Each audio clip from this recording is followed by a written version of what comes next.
For Tim O'Malley and John Brice, this is Irish Illustrated's pregame instant analysis brought to you by RVMH Hall of Fame in Elkhart, Indiana. Well, guys, huge opportunity here for Notre Dame. All the talk about Notre Dame not winning on the road and not being able to win big games away from Notre Dame Stadium. This is a big game. Notre Dame number 7, Texas A&M number 20. It's a great opportunity to show the entire nation that Notre Dame is ready for this. We think they are to a large extent because they're a veteran football team. We've talked about the issues for the last few months. Tim, what do you think? Look, to be blunt, if we come back and Notre Dame has won this game, we're going to say they have positioned themselves for a great run. If they lose, it's going to be the coach speak talk of there's a lot left in front of Notre Dame. This is a big game from every outsider perspective for Notre Dame. Marcus Freeman knows this doesn't ride on this game. They could go lose to Northern Illinois, but right now, this is the biggest game of the Freeman era from a perception standpoint because the honeymoon's over. He needs to win. I changed my mind during the last 2 weeks, and I feel like Notre Dame is better everywhere except for where they could be tragically worse. And I think Mike Denbrock can scheme around the obvious. Brand new starter at right tackle. I'm starting with that because that still counts. Brand new starter at left guard and brand new starter at left tackle against the best defensive line Notre Dame will face this season. John, you two picked Notre Dame over Texas A&M. How do you feel about that pick now? And let's talk about your reasoning. My reasoning is for the rankings, Notre Dame being 7 and Texas A&M being 20, what I look at is Notre Dame is 3. It's in year 3 of Marcus Freeman.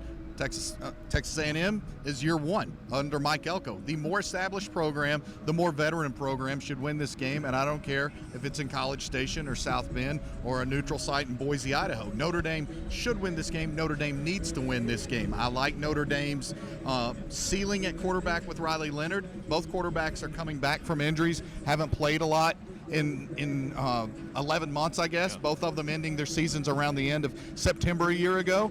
But Riley Leonard has more football at the collegiate level than Connor Wegman with the injuries both in play. I like Riley Leonard's dual threat ability more than Connor Wegman. Wegman might be a little bit more accurate as a passer, or at least he has been heretofore. We've heard Riley has greatly improved his accuracy. And then I talked to somebody just today who had been at 3 Notre Dame practices down the stretch where Anthony Knapp worked at the left tackle position, and he said, I understand why people are questioning it, but I didn't see it be that glaring in those games that I was at, or those sessions that I was at. And he is a former player. He played college football at a very high level, and he had been at some of those events and told me that today. So I think that's significant. And Mike Denbrock and Al Golden, that would be the other reasons that I think that Notre Dame wins this game. I think it's a close game, and I've said it, I'll keep saying it.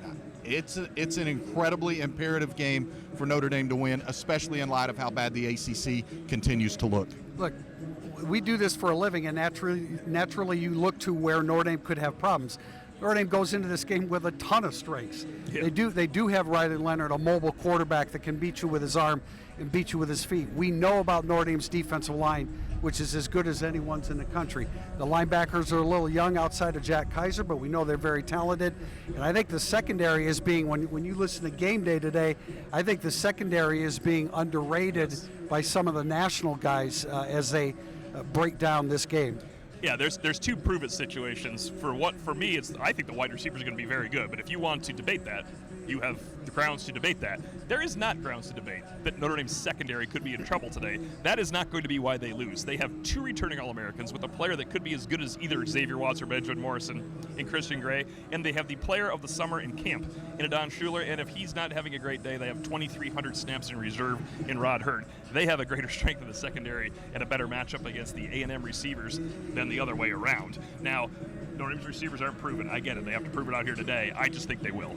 And I think along those similar lines, when you talk about the prove-it areas for Notre Dame, it's why I continue to think the first half is so imperative. Yes. It can't be catastrophic on that left side of the offensive line, and it can't be catastrophic for Aiden Schuler. Now, the point I made with somebody late in the week from campus is that it's Aiden Schuler's first start, but he's won that starting job against a guy, as O'Malley pointed out, had 2,300 snaps. But he's also won that job again because of what we've heard Marcus Freeman talk about, ceiling. Aiden Schuler's ability, his raw talent, gives him a greater ceiling. He can bust a play and still track it down, whereas sometimes in the past Notre Dame has not had the foot speed to deny an Ohio State running back who catches the angle from going 61 yards to pay dirt. So Aiden Schuler, when he's going to have a bust, and it's inevitable, but it's got to be a bust that's a 20 or 30 yard bust and not a 60 or 70 yard bust. I think Don Schuler's going to be fine today. I think that's the least of Notre Dame's worries. And when you look at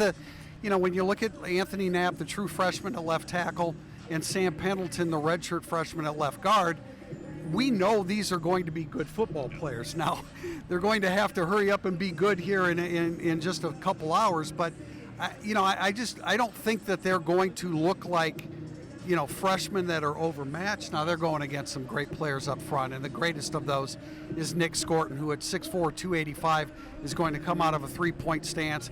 He's going to play in the NFL. He's going to be a first-round draft pick.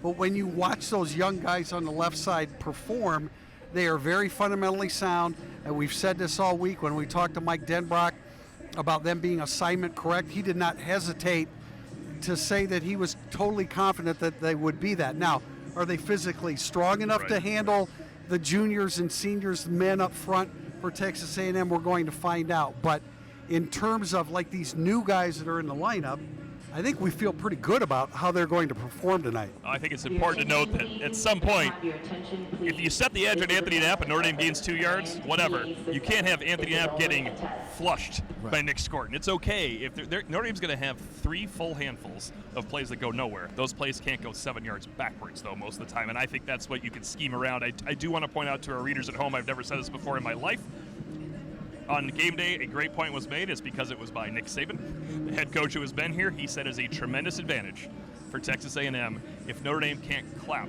for the snap, because the guards will have to tap the center, and it gives a little bit of an edge to the defensive line already. That is going to be something to watch and tough for Notre Dame to deal with. One counterpoint to that, if I may, and that was a very salient point by Nick Saban. Also, though, that was before helmet communication. And so you've got to think that with the addition of helmet communication in this game, that can potentially help Notre Dame mitigate the noise a little bit. But I do think it's noteworthy. Saban talking about the noise, and yeah, they're not as loud. They're not as loud when Alabama has the ball at home, but Alabama Stadium is 102,000. Nick Saban's still making the point about the noise here in this stadium because it's 111,000. Last thing I'll say about the offensive line is we know that those guys worked that Jersey scrimmage August 17th as the starting left tackle and left guard, but they'd moved into that about 3 days before. And so Notre Dame has worked with this 5 now for like its final 14 practices, I think, of fall camp. As it was put to me, this unit now has over 1,000 reps together in practice down the stretch. So yes, it's playing a game for the first time. It's under the lights for the first time in a real environment, but they've done everything they can once they settled on this 5 to give them literally over 1,000 snaps together on the practice field. Special teams will be important. And again, of course, this crowd, like to discount this crowd, I think is a little silly. But or the heat, you feel that? Yeah, no, we're feeling that too. But no, I think Notre Dame has an advantage in special teams. Now they brought in Patrick Doherty from Duke, or Mike Elko did, in order to improve those special teams. But Randy Bond, the kicker for Texas A&M, missed some key field goals last year against Tennessee and Mississippi with the game on the line. Notre Dame's Mitch Jeter's only missed 2 field goals, and those are beyond 50 yards in the last 2 years. Notre Dame's return game has a chance to be explosive as well. James Randall punting for the first time in a college game, to be sure. The punter for Ryan White for Texas A&M is attempting his first punt ever on the college level. So there's a lot to consider. We've been considering it here for 8 months. It's time to stop considering it and watch it unfold here in Kyle Field. This has been Irish Illustrated's Instant Analysis, sponsored by RVMH Hall of Fame in Elkhart, Indiana.